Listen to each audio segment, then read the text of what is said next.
Chapter 38. Alice barely made it to the table when the door opened and Karen entered. As he locked the door behind him, she took a deep breath and forced herself to calm down, using all her willpower to face him with a look of utter contempt. "Well, I'm back again," Karen said. He smiled cheerfully at her, ignoring the icy stare she turned on him. Then he frowned, his nose wrinkling as he sniffed the air. "Good God, what's that dreadful smell? Have you been burning something?" Alice thought quickly. She had grown accustomed to the pungent fumes from the acid, but they were obviously still in evidence. Karen's question gave her an idea. However, she drew herself up to her full height and looked at him disdainfully. "Some documents of mine," she said. "I thought it best if you didn't learn what was in them." Karen regarded her thoughtfully. "Is that right?" he said, a little less cheerfully than before. "I suppose I should have searched you earlier. That's what I get for being a gentleman. You tried to deceive me." He reached into the pouch of his belt. "But you seem to forget that my little blue friend here can make you tell me everything that was in them." Alice's heart beat fast as he produced the blue stone. In spite of all she knew about it, she felt an almost overpowering compulsion to look at it. She wrenched her eyes away from it with a supreme effort. "You seem to forget," she said, mimicking his sardonic tone, "that the last time I managed to break its hold on me." Karen sat in one of his chairs, crossing one leg over the other while he tossed the blue stone casually in his fist. He smiled in genuine amusement. "True," he told her, "but I did tell you that the second time would be much easier." Alice turned her back on him and walked towards the door, ensuring that his gaze was directed well away from the curtained window. She wasn't sure, but she thought she could hear an occasional creak from the rope tied there. "Your cheap sorcery doesn't impress me," she said. "It's all tricks and delusions, and I know how to counter them." Karen nodded indulgently at her. "I'm sure you could," he said, if it was in fact sorcery, but this is something altogether different. This is mesmerism, a form of mind domination. The stone is merely a focus point for your mind. It relaxes you and helps me control you." Alice laughed scornfully. Although she was deeply worried by what he had just told her, she was way out of her depth here, she realized, but she had to play the game out to give Will more time. "And now you've told me, I'll make sure I resist the temptation to relax," she said. Karen shook his head. "Normally you could do that. If you know the purpose of the stone, you can resist it, but you've already been entrapped. And that initial control creates something I call mesmeric memory." Alice rolled her eyes. "How absolutely terrifying," she said, but a worm of fear was eating away inside her. Karen was altogether too confident, and the one thing she had learned about him was that he didn't make empty boasts. "Not terrifying, just useful," he said in a eminently reasonable tone. "You see, while you're mesmerized, I can plant a memory in your inner mind that will allow me to mesmerize you again almost instantly. All I have to do is go back to the subject we were last discussing." "I'm sure it was quite boring," she said sarcastically, but the fear was growing with each word he spoke. He continued to smile at her. He admired her courage and her fighting spirit, but then he thought he could afford to admire it because he could mesmerize her again in an instant. He held the stone up before her. She quickly turned her face away. "I think we were discussing your friend Will and his true calling in life. Isn't that so?" Despite herself, Alice felt something give way in her mind, and her eyes were dragged inexorably to the glowing blue stone he held up. It pulsed with delight, and its cold blue light seemed to drag her in. She actually took a pace or two towards him. "Will is a ranger," she said, part of her mind struggling against herself, but unable to prevent the words slipping out. Dimly, seeming to be a long way away, she felt a sense of revulsion at her craven behavior. "Of course he is. We knew that anyway, didn't we? But tell me, I'm interested in those documents you burned. Tell me about them." "There were no documents," she said. Again, no Again, on another level, her mind struggled to regain control. Her words were flat and unemotional, and she couldn't stop herself as she realized she was revealing the most dangerous secrets of all. It was the acid you could smell. Her smile disappeared, and a small frown took its place. He didn't understand. Acid? What acid? He asked her quickly. We'll put acid on the bars, Alice said. Inside her mind was screaming, shut up! For God's sake, shut up! Will needs time to get away, you weak coward. Then, horrified, she heard herself saying the last few words. Will needs time to get away. Comprehension dawned on Karen's face as he said it. He hurled himself out of the chair, all signs of the relaxed, casual attitude he had assumed were now dispelled. As the chair crashed to the floor behind him, he reached the window in 2 long paces and tore the heavy curtain to one side. The fumes were much stronger now as the acid continued to eat through the iron on the bars. The spirals of smoke rose from the base of the 2 center bars, which he could see were surrounded by small pools of liquid. The acid formerly clear,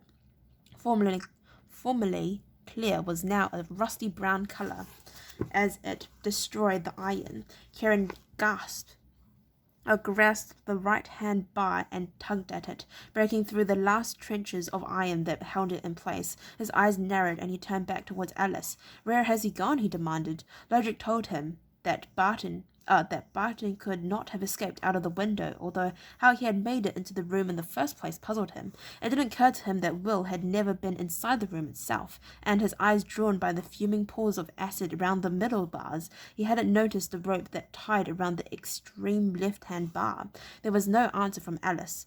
Overcome by the conflicting strains in her mind, she had collapsed in a faint as he erupted from his chair. She lay crumpled on the floor beside his overturned chair. Cursing quietly, he started towards her. He'd get the answers out of her, he promised himself, if he had to beat it out of her. Then he stopped as he heard a slight creaking sound from the window. He spun back, and this time he saw the loop of rope round the bottom of the bar.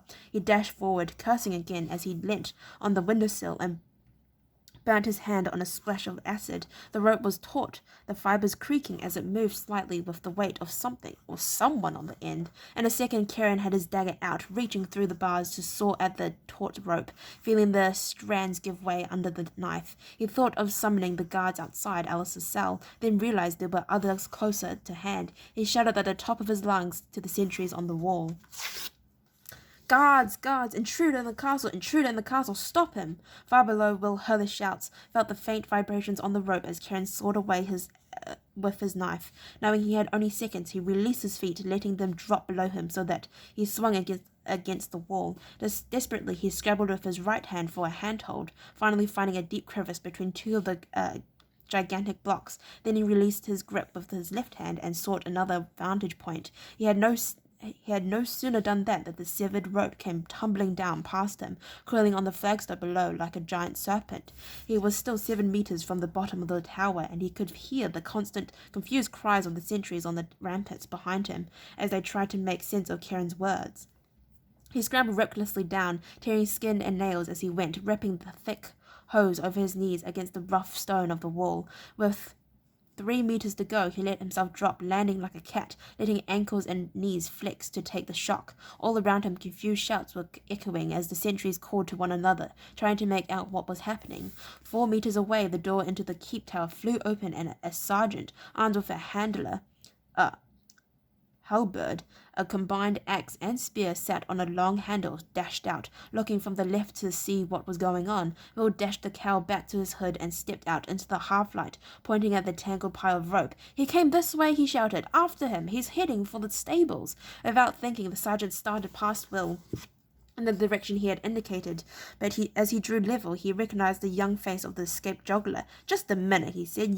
Even before he finished the sentence, he lunged with the halberd at the juggler. Will's sax knife was in his hand, and he deflected the heavy axe head to one side, grabbing the stranger's arm, turning and crouching in one movement as he threw him over his shoulder to the flagstone of the courtyard. The sergeant's head slammed into the hard stone, his helmet rolled to one side, and he lay stunned.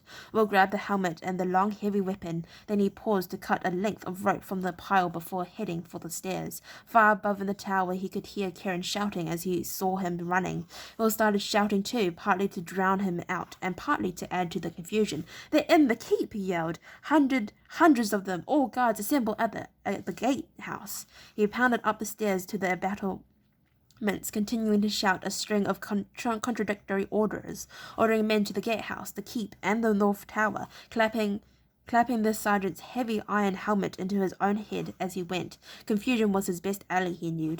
That, and the fact that he knew everyone he saw was an enemy, whereas the castle guards would have to identify each new person as they saw them. He emerged onto the ramparts of the south wall by the battlements. There were 3 sentries running towards him. The western tower door behind him. The men paused as they saw him. He gestured wildly towards the wall behind them.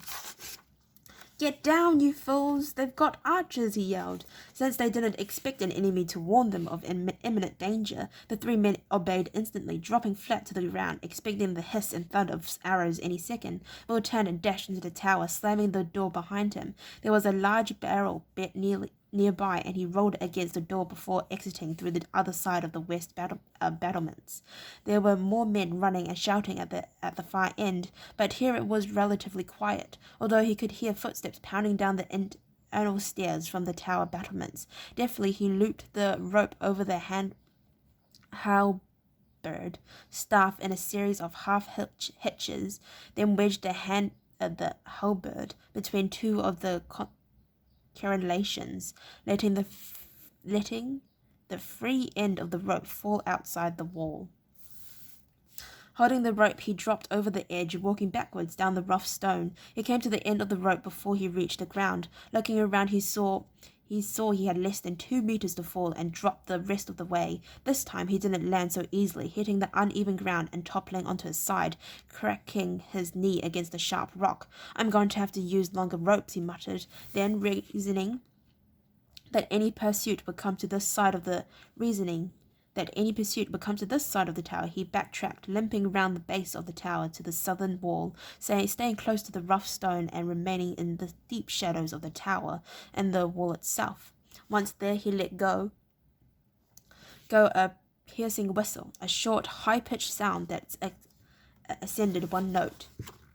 Above him there was the sound of shouting and running feet. Orders and counter-orders were being yelled. He could no longer hear Karen's voice, and he guessed that the renegade knight was pounding down the stairways from the top of the keep to take control of the hunt.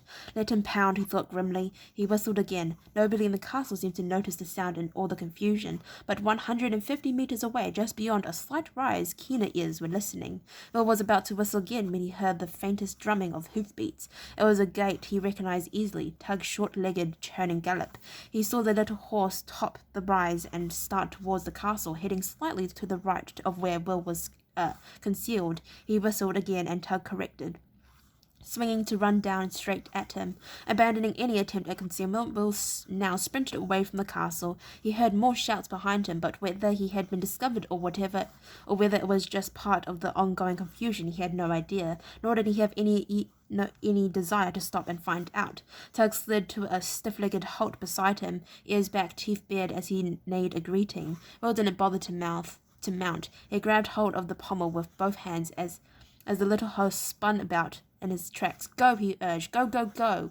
Now he could hear shouts from the ramparts, and he knew he had been sighted. But unless anybody had a crossbow ready and was capable of hitting a fast-moving target in the half-light, he knew he was safe. Tug gathered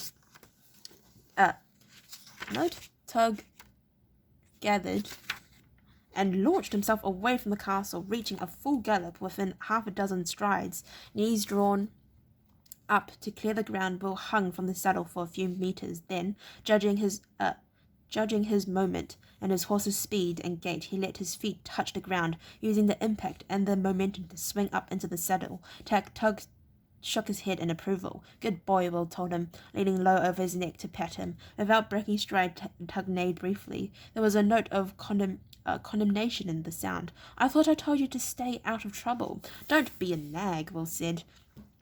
Tug very rightly ignored him. They crested the rise, and Will saw the dim figures of Xander and Malcolm waiting for him. He checked Tug with a twitch of the reins. What happened? Xander asked. Will shook his head. I saw her, spoke to her, but Kieran arrived before I could get her out. Damn him. So what do you plan to do now? Said Malcolm. Now we head back to the forest, Will said, giving in to the inevitable. Xander looked at him curiously. The young ranger seemed to be admitting defeat, but there was a note of grim determination in his voice. Xander knew that this matter was a long way from finish. What then? He asked. Will turned to face him. The deep cowl of his cloak hid the top part of his face in shadows. Xander could only see the mouth and the determined set of his jaw. Then he said, I'm getting Alice out of your damn castle, if I had to take it apart stone by stone to do it. Alright, I'd like to thank you very much for listening to read up to chapter... What chapter is this? 37? I actually don't remember what chapter I'm reading. You know, we're going to say it's chapter 37. Oh, 38. Right, I'd like to thank you very much for listening to chapter 38. If you'd like to... Oh, what am I supposed to say? Alrighty, thank you for listening to read up to chapter 38. If you'd like to listen to me read the epilogue, then please stay posted and hopefully I'll see you next time. Bye-bye.